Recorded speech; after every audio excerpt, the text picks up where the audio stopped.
Let me begin on a Thursday afternoon. It was raining outside, a steady, quiet drizzle that tapped against the office windows. The kind of weather that makes you notice things you wouldn't otherwise. That day, something wasn't quite right. Mark, my business partner, had been unusually cheerful. Too cheerful, considering we'd just lost a decent chunk of a lucrative contract. The numbers he had presented at the morning meeting didn't add up. Not at all. There was $120,000 unaccounted for. And while Mark tried to mask it behind jargon and future projections, I noticed how carefully he avoided eye contact with me. Welcome back to Quiet Revenge Chronicles, the channel where quiet people finally close the account. Don't forget to comment and subscribe if you're ready for more eye-opening stories just like this one. Let me take you back to how it all started. Before that drizzle outside hinted at the storm within our company walls. Why was Mark so desperately excited when we should have been recalculating our budgets? The question lingered, itching at the back of my mind. Let me lay it out for you. My name is Hannah, and I'm an IT specialist at a high-tech firm that sits in the heart of a bustling business hub. Sleek modern office buildings are my everyday scenery, and I've dedicated the last 8 years to climbing in this environment. It's not easy, especially for someone who prefers facts to politics and processes to glamour. I never sought attention, and maybe that was my mistake with Mark. Mark was my business partner, but more than that, he was our charismatic frontman. He courted clients while I fortified our operations from within. On the surface, our partnership seemed ideal. I handled the technical landscapes, and he dazzled the clients with his charm and ease. We met at a tech conference 5 years ago, and his persuasive pitch convinced me we could build something significant together. At first, he seemed like a natural leader, always making everyone feel involved and important. Behind the scenes, though, he often relied on me to fix technological crises. There was a rhythm to our work, a back and forth that I mistakenly thought kept us in balance. In moments of honesty, Mark admitted he saw himself as untouchable. He thought he was invincible, is how Raj, our finance manager, put it once in a rare confession. I should have paid more attention to that. For me, the company was about the integrity of our work. Every technical stack and every code committed was like a piece of art I meticulously created. But for Mark, our enterprise was more like a game. I saw patterns, systems, and a place where precision led to excellence. He saw opportunities to expand personal influence and prestige. There was an underlying tension between us, unspoken, but ever-present. One of our company's greatest supporters was Raj. He had always been someone who valued diligence and honesty, and he often sheltered those who demonstrated it. We grew to trust one another as colleagues who appreciated a job done right, trusting that numbers and results spoke louder than any flashy sales pitch. He would repeatedly warn me, always double-check when it comes to numbers. Trust, but verify. Then there was the team. My part of the company consisted mostly of programmers and analysts, hard-working people dedicated to ensuring our systems were airtight. They were my motivation, and I was protective of them. I appreciated the quiet dedication they shared, something you wouldn't find in those who were attracted purely by the allure of potential opulence, not practical innovation. Still, in all those years, I underestimated Mark's appetite for risk. Or perhaps it was arrogance. He had clearly been admired all his life. It was part of what made him so magnetic. Charisma can be dangerous when paired with someone who thinks they're untouchable. The realization was slow to dawn, that perhaps our shared vision was nothing more than my reflection in a one-way mirror. Behind that glass was someone with a very different plan. However, even a one-way mirror reflects back enough light to eventually expose the truth. My problem was figuring out how long that exposure had been happening, and just what it was reflecting. Days passed with the steady hum of my team's coding and debugging, their quiet dedication serving as a necessary anchor amidst the growing concern about financial inconsistencies. Questions lingered unasked at the back of my mind. Raj had hinted before about the auditing discrepancies, but also assured me that goodwill still counted for something among those we chose to work with. I trusted he had my back. He believed in rechecking everything with precision, as did I. It was time to start looking at things through a wide lens, broad enough to capture Mark's unspoken intentions. The first crack appeared not long after that unsettling Thursday. It started with something innocuous, as these things often do. I was organizing our project timelines, an end-of-week ritual that allowed me to tamper disorder with clear-cut order. As I scrolled through our shared files, I noticed an anomaly in one of our financial statements. A purchase order logged under operational assets didn't quite fit the pattern. Details stuck out like a sore thumb to someone who reveled in precision.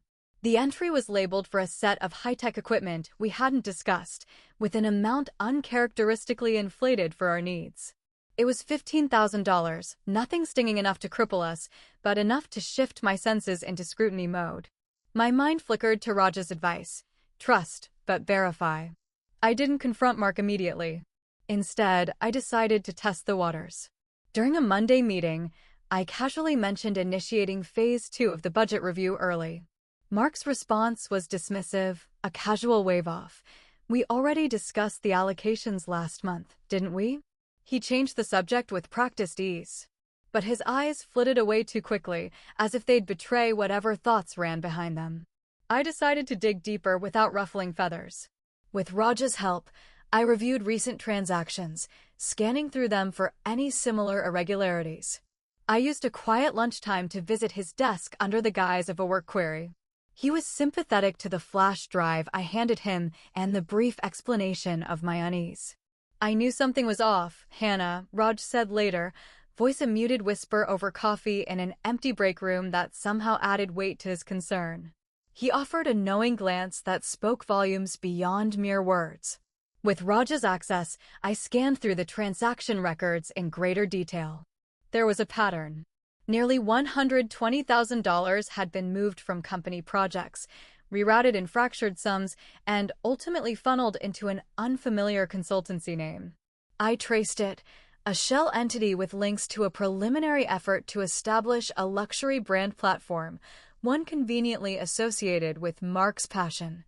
The pieces started to click into place, like tiles in a puzzle finally revealing the picture they were meant to portray. Mark wasn't investing in our company's future, at least not the future I aligned with. He apparently planned something personal, something that rode on my trust and the team's effort. I couldn't stop thinking about the implications. If quietly veiled under our operational expenses, how much else had gone unnoticed? How many more crumbling pieces pivoted on the axis of Mark's ambitions? But I didn't panic. Instead, I methodically expanded my verification process, scouring for connections as delineated as the lines of code my teams adhered to. On the surface, I remained calm and composed. Internally, scenarios flew through my mind like a rigorous debugging algorithm identifying potential faults and solutions almost simultaneously. Still, I needed concrete reinforcement, and Raj, as always, was a step ahead.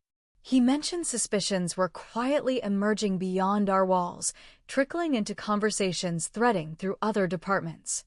It triggered the involvement of an auditor from a reputable third-party firm, an unanticipated ally who would eventually be our truth-teller, puncturing the immaculate facade Mark had maintained.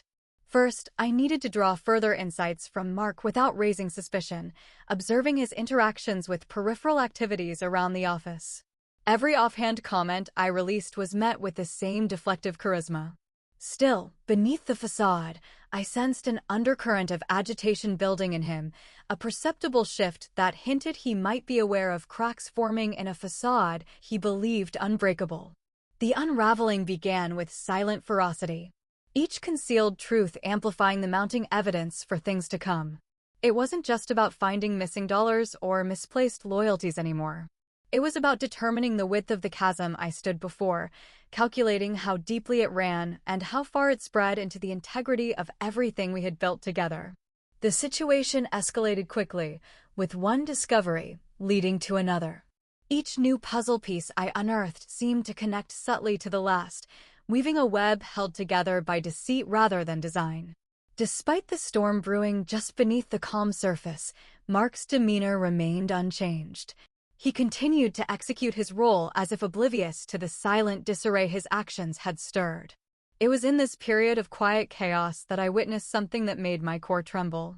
During a team meeting, he praised our collective achievements with exaggerated enthusiasm, insisting that our hard work had attracted investors who were eager to expand our operations. The team, thrilled at the prospect of new ventures, met this announcement with excitement. But I knew better. The supposed investors were nothing more than flimsy personas he'd concocted to mask the siphoned funds, padding his personal endeavors. With each passing day, the situation became untenable. The team's excitement morphed into an increasingly apparent disillusionment as promises were left unfulfilled and dreams stranded mid-flight. Meanwhile, Mark remained characteristically unbothered, dangerously nested in his self-spun narrative of invulnerability. He thought he was invincible, yet here his empire strained against the growing weight of its own deceit. Raj and I remained united in our efforts to bring clarity. The third-party audit commenced quietly as we looped the auditor into our web of caution and meticulous documentation. The auditor, a meticulous woman who spoke volumes with her measured silences and raised eyebrows, started peeling back layers with surgical precision. Open loops and dangling contradictions once whispered became outspoken affirmations of financial mischief and misconduct. Since confronting Mark was far too premature, I continued observing, analyzing each move he made both socially and professionally. It was in this capacity I observed Mark beginning to falter, slight hesitations creeping into his classic facade when questioned about operational details. Those subtle tells did not escape Raja's and my notice, their presence silently plotting the larger unraveling he couldn't see. It was during all this that I found myself directly addressed by one of the team members. Lisa, one of our top analysts, pulled me aside to express some concerns that had been circulating among the staff. Concerns about where the company was headed and whether our dedication was reflected in our leadership's integrity. It was clear that Mark's veil of invincibility was slowly starting to lift, with whispers of doubt and skepticism silently churning below the surface. And that was where the emotional hurt lay for me. Watching as Mark confidently siphoned funds intended for our collective success, prioritizing his future over promises made to his colleagues and friends. It was more than a business betrayal, it was the personal trust that was fractured. Tensions began to coil as the team painfully reappraised the path they believed they were treading and where Mark was actually steering them. As various deadlines crept slowly into view like impending storms subtly crowding the horizon, the weight of unfulfilled tasks in the absence of anticipated funding became dauntingly tangible. My role in this impromptu revelationary saga was quietly participatory. Welcoming insights from those like Lisa who trusted me with their doubts, my trustworthiness undiminished amidst their increasing turmoil. But each quiet confession, every whisper of suspicion seeded deeper motivation to resolve the underlying deceit quickly, efficiently, and above all, correctly. Knowing that confrontation was an inevitable milestone, Raj and I sealed our resolves. Raj's involvement became increasingly pivotal as we drafted formal inquiries ready to be raised once the audit results were finalized. The mere consideration of confronting Mark outright filled the office with invisible yet palpable tension. This knowledge wasn't yet filtered explicitly by the broader team, but anticipation thrived unbound between the understated exchanges we shared across the hallways. One day, I found myself lingering by the office coffee machine, mulling over escalating matters when Raj joined me. He appeared somber but determined, a reflective mirror of my own steely resolve. "This can't go on," he stated plainly, nodding toward the shared floor where our obliviously eager teams forged ahead with their work. "Not like this." At his words, something snapped within me, decision rooted itself steadfastly where indecision had begun to plant doubt. We could not allow this betrayal to fester into something irreversible. It was time to finalize our course of action and initiate the process we carefully constructed. Raj began strategizing a timeline, highlighting key dates and preparing formal paperwork, actions hinting at severed business ties disguised as nothing more than a polished exit plan. All the while, I laid plans of my own. If anything were to happen unexpectedly, the conversation shared amid the aroma of brewing coffee marked our commitment to progress consciously toward resolution. Once these plans solidified enough to become unretractable, they represented the convergence point of our individual tides moving toward inevitable exposure. Through it all, the quiet strength of the truth-teller, in conjunction with relentless defender Raj, gave me a hope I otherwise might have lacked. Bit by bit, phrase by phrase, closing in on closing out, our investigation solidified into something undeniable, a truth that would demand addressment in due time. Swirling doubt infiltrating trust, unearthing allegiance seasoned by situation, collective camaraderie threatened under corporate deceit, everything was cycling toward the undeniable conclusion. Mark's process was emptying faster than words could refill. If this hits close to home, subscribe, because the next part is where everything you've been feeling falls firm into view. We were prepared, and soon enough, the storm Mark brewed from years of unscrutinized exuberance would meet its reckoning soon. We'd see if his brand of charisma withstands the faded light of pragmatic truth. Preparation was key moving forward. Having secured the audit's quiet cooperation, every step became a calculated maneuver, sharpened to expose the depth of Mark's deceit while safeguarding the future we had been striving for. Raj, now fully on board with our strategy, set about piecing together the financial trail Mark had tried to bury under fictitious intent. Our efforts took on a life of their own, each spreadsheet, transaction, and timeline documented meticulously, poised to build a case strong enough to withstand the strongest opposition. We weren't just aiming for public reproval, we sought the legal rectification that would enshrine our combined efforts as more than an ephemeral disruption. Raj and I drafted and cross-referenced documents until we had a composite of the entire financial landscape Mark had misused. The documentation was compelling, layered with incontrovertible evidence backed by the third-party auditor's findings. As preparations intensified, it was imperative we remained under the radar. Despite the growing tension leaking through snippets of team discourse and informal concerns, maintaining discretion was critical until we had everything ready.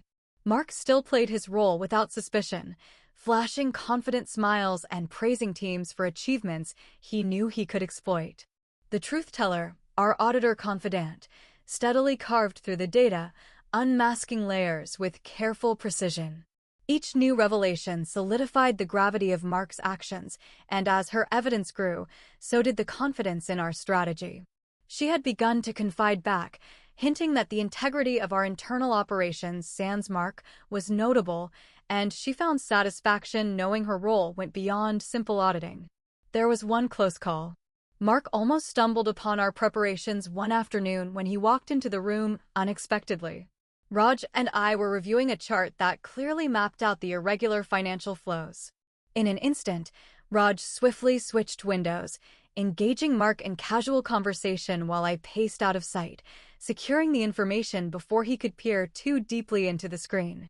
If Mark noticed our quick defense, he gave no indication, instead launching into his familiar rhetoric about potential deals and expansion plans.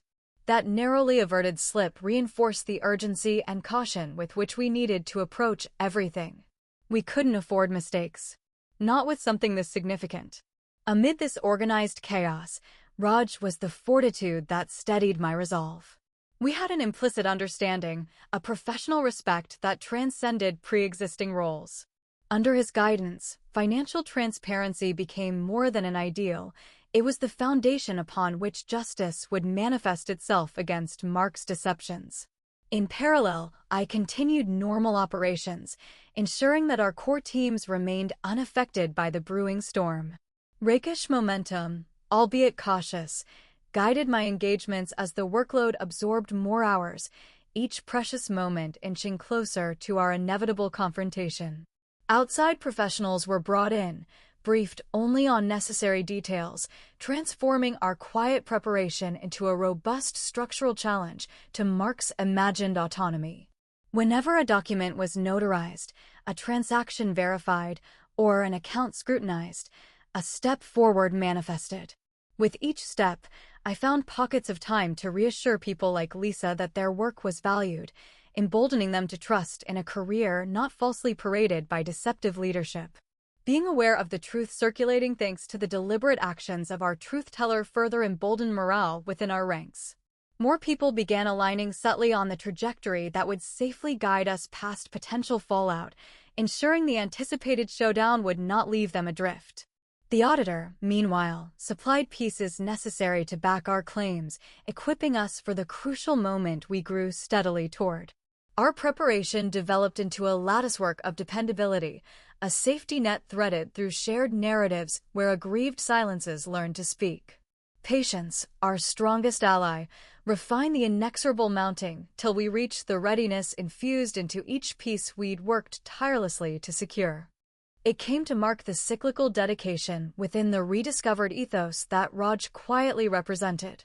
Quiet confidence, slow-burning integrity, ready in staging an unseen battle against a troubling visage of upward mobility that placed a luxury against livelihoods. Preparation detailed like a blueprint forged in the backbones of an unwavering promise set to shake the very ground it sought to restore. The confrontation was staged perfectly. It came to a head at a company-wide lunch, ironically labeled a team appreciation event, orchestrated by Mark himself. It seemed fitting, his intention to whitewash over any dissatisfaction with pleasantries unwittingly became the stage for his own undoing. The setting, a spacious conference room laid out with modest flair and a view of the city's skyline softening into a sunny afternoon. The employees gathered, murmuring optimism fueled by expectation, unknowingly standing on the cusp of monumental revelation. Mark kicked off the event with his usual aplomb, offering perfunctory thanks and a quick summary of our strategic vision for the forward year. His words echoed like hollow victories to those already privy to the quiet storm on the horizon. Then it was time. Raj, with the subtlety and assurance of one who bore unshakable truths, gestured to me. As I stood, the room's hum slowly subsided into a palpable silence. Eyes turned in curiosity, unaware they were witnesses to a pivotal recalibration. "We owe each of you a great depth of transparency," I began, calmly settling the rippling echoes of uncertainty swirling among my colleagues. Today, clarity takes precedence. With Raj at my side, I laid out each point, each meticulously traced transaction, every shadowed maneuver of Mark's that siphoned from our core, presented with the surgical precision of truth unmarred by vengeance. The room transformed from ignorance to enlightenment as the evidence unfolded. Accounts usually hidden behind closed doors or elusive digital facades were illuminated through the lens of honesty.